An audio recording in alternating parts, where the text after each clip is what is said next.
of introducing this esteemed young man sitting next to me, our mayor, the Honorable Mayor Cory A. Booker.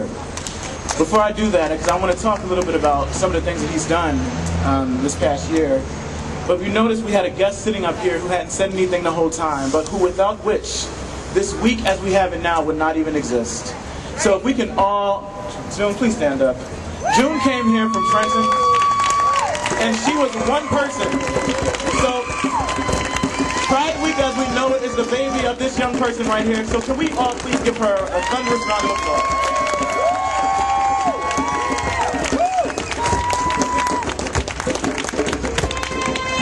I mean, make sure y'all hug her when this is over. It takes a lot of work to do something like this, and we're living out of her legacy. Thank you. Please welcome Mayor Booker.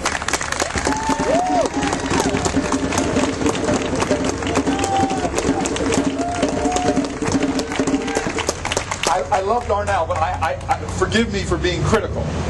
But he introduces George, this great young man, and he calls him fierce. I've never been called fierce in my life. I was really hoping I was going to get a little fierce action there. Put on a different. Next year I'm going to go for fierce. You're going to help me, all right? This has been a long time coming. 4 years ago, I remember where we were. The council and I had just been elected. We did a ceremony right up the street raising the pride flag.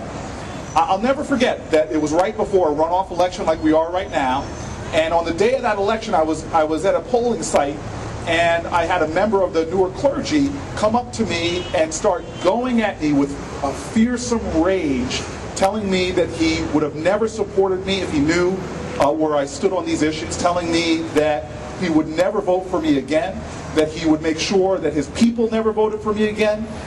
He, in the name of righteousness and God, called me a sinner. And I'll never forget, I was just standing there in shock, but I shouldn't have been surprised. Because we know in the United States of America, as great of a country we are, still today, there are people who can't walk down a street holding hands with the person that they love. Right now, in the United States of America, there are children in school who can't stand up and tell the truth about who they are. In fact, suffer not just discrimination, but harassment, sanctions, violence because of their being. Right now, in the name of God, there are people being condemned, being victimized, being shut down because of the truth of their spirit. Now, I knew in that moment, as I stood there staring at this man with his mouth dripping with rage and bigotry, yelling at me, I knew that we had a mountain to climb. But that wasn't my aha moment. Please understand, we're a city where we've seen in our recent history, from the corner of Broad and Market, which still has the blood of our fellow sister, to high school yearbooks that had faces blackened out of our children because of bigotry and ignorance. We know all around our city we still have work to do. So today I feel a sense of appreciation because we are not on the mountaintop yet, but we've made some steady progress. We have come together as a community and advanced. 4 years straight of raising this flag, 4 years straight of my office getting calls from angry folks who want to scream and yell and threaten. I'm very proud to say, despite their threats and their commitment to work against us, Ron and others, and Councilman Payne, Councilman Ramos, we all got reelected. I'm very proud to say. And I'm going to tell you right now, we should take stock, and we should take, yes, the word is pride, in the steps that we've done.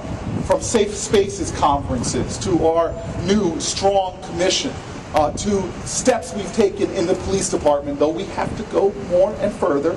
I'm proud of what we've done around education. I'm proud of what we've done engaging social media, the art community. I'm proud of how we've unified ourselves in a movement, and I'm proud that we have celebrated love in our city.